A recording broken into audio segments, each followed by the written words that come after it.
এক বা দু জায়গা নয়, কলকাতা সহ রাজ্যের একাধিক জেলা আদালতে একযোগে বোমাতঙ্কের মেইল ঘিরে মঙ্গলবার দিনভর চরম নাটকীয়তা তৈরি হয়। ভুয়ো হুমকিতে বিঘ্নিত হয় বিচার প্রক্রিয়া। আদালত চত্বর থেকে আতঙ্কিত বিচার প্রার্থীদের সরানোর হুড়োহুড়িতে তৈরি হয় বিশৃঙ্খলা। কখনো হুগলির চুঁচুড়া আদালত, কখনো কলকাতার ব্যাংশাল কোর্ট, কখনো আসানসোল আদালত, দুর্গাপুর মহকুমা আদালত, আবার কখনো মুর্শিদাবাদ জেলা আদালত। একের পর এক আদালতে হুমকি মেইল। কোথাও ইমেল পাঠিয়ে আদালতে বোমা থাকার কথা জানানো হয়, আবার কোথাও উড়ো ফোনের মাধ্যমে বোমাতঙ্ক ছড়িয়ে পড়ে। জেলায় জেলায় আদালত কার্যত খালি করে তল্লাশি শুরু করে পুলিশ। স্নিফার ডগ নিয়ে আদালতে তল্লাশি চালানো হয়। কোর্টরুম থেকে বেরিয়ে যান আইনজীবীরা। গোটা রাজ্য জুড়ে বোমাতঙ্কের ছড়ায় আতঙ্ক। যদিও দিনভর এই নাটকীয়তার মাঝেই মুখ খোলে নবান্ন। রাজ্য সরকার স্পষ্ট জানায়, বিচারকদের নিরাপত্তা নিয়ে কোনো আপোষ করা হবে না। মঙ্গলবার নবান্নে সাংবাদিক বৈঠক করে মুখ্য সচিব নন্দিনী চক্রবর্তী বলেন, কলকাতা, কৃষ্ণনগর, বহরমপুর সহ বিভিন্ন আদালতে বোমাতঙ্কের খবর মিলেছে। এতে সাধারণ মানুষ ও বিচারকরা সমস্যার সম্মুখীন হচ্ছেন। পুলিশ অত্যন্ত দ্রুততার সঙ্গে পদক্ষেপ করছে। রাজ্য প্রশাসন সব পক্ষকে আশ্বস্ত করছে, নিরাপত্তার বিষয়টি গুরুত্ব দিয়ে দেখা হচ্ছে। আতঙ্কের কোনো কারণ নেই। নগর, বহরমপুর, কলকাতা সহ রাজ্যের বিভিন্ন আদালতে বোমাতঙ্কের খবর ছড়িয়ে পড়ে এবং তাতে সাধারণ মানুষ সহ বিচার প্রার্থীরা অসুবিধার সম্মুখীন হয়েছে। রাজ্য সরকারের তরফে পুলিশ ঘটনাস্থলে দ্রুততার সঙ্গে পৌঁছে যায় এবং ঘটনার তদন্ত চলে এবং তা মিথ্যে প্রমাণিত হয়। আমরা সরকারের তরফ থেকে সকল বিচারক এবং বিচার প্রার্থীদেরকে এই মর্মে আমরা আশ্বস্ত করছি যে রাজ্য সরকার তাদের সুরক্ষার জন্য সর্বোচ্চ প্রাধান্য দিয়ে বিষয়টা খতিয়ে দেখছে। এটা আপনাদের মাধ্যমে আমরা সবাইকে জানাতে চাই।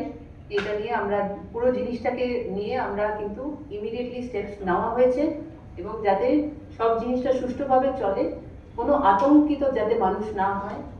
মঙ্গলবারের এই ঘটনা প্রসঙ্গে রাজ্য পুলিশের ডিজি পীযূষ পান্ডে জানান, প্রশাসন সব রকম পরিস্থিতি মোকাবিলায় প্রস্তুত রয়েছে। যারা এই কাজে জড়িত তাদের বিরুদ্ধে ব্যবস্থা নেওয়া হবে। সবসময় প্রস্তুত আছি। We will take all steps to ensure that all our people in the state সব সুস্থ থাকুক আর সেফ থাকুক, এটা আমাদের সবসময় চেষ্টা থাকে।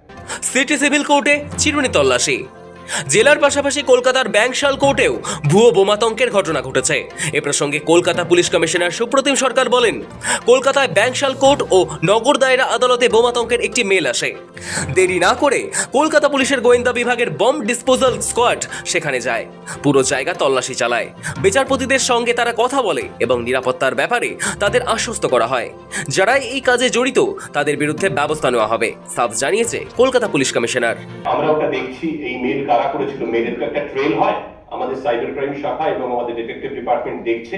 আমরা নিশ্চয়ই খুঁজে বার করবো যে কি উদ্দেশ্যে। এটা তো বোঝাই যাচ্ছে কোনো দুরভিসন্ধিমূলক উদ্দেশ্য নিয়ে এই মেলগুলো করা হয়েছে একসঙ্গে বহু জায়গায়। কে বা কারা করেছে আপনাদের বললাম, যারা এই দুরভিসন্ধিমূলক উদ্দেশ্যের সঙ্গে জড়িত। সাইবার সিকিউরিটি আপনারা জানেন, আমাদের সাইবার ক্রাইম উইং যেটা আছে পশ্চিমবঙ্গে এবং কলকাতাতেও, সেটা অত্যন্ত সক্রিয়। এবং যেহেতু সাইবার ক্রাইম ইদানিং বড্ড বেশি বেড়েছে, তাই সেই ব্যাপারে আমাদের সিনিয়র অফিসাররা রাউন্ড দি ক্লক সুপারভিশন করেন। এই মেল ট্রেল ছাড়াও অন্যান্য যেখানে সাইবার অপরাধ হয় সেটা আমরা সক্রিয়ভাবে দেখি এবং এই ক্ষেত্রেও আমাদের সাইবার ক্রাইম উইং খুব সক্রিয়ভাবে কাজ করছে এই মেল ট্রেলটা খুঁজে বার করার জন্য। মঙ্গলবার সকাল থেকেই আদালতের গেটে ভিড় জমিয়েছিল বহু বিচার প্রার্থী, কিন্তু পুলিশের কড়া ঘেরাটোপ ও তল্লাশির জেরে স্বাভাবিক কাজকর্ম ব্যাহত হয়। অনেক ক্ষেত্রে এজলাস থেকে আইনজীবীদেরও সরিয়ে দেওয়া হয়। দুপুরের পর পরিস্থিতি স্বাভাবিক হতে শুরু করলেও নিরাপত্তা নিয়ে প্রশ্ন থেকেই যাচ্ছে। প্রশাসনের তরফে জানানো হয়েছে, এই ধরনের সাইবার হুমকির নেপথ্যে কোনো বড় ষড়যন্ত্র রয়েছে কিনা তা তদন্ত করে দেখা হচ্ছে। শফিক সান্যালের রিপোর্ট, সময় কলকাতা।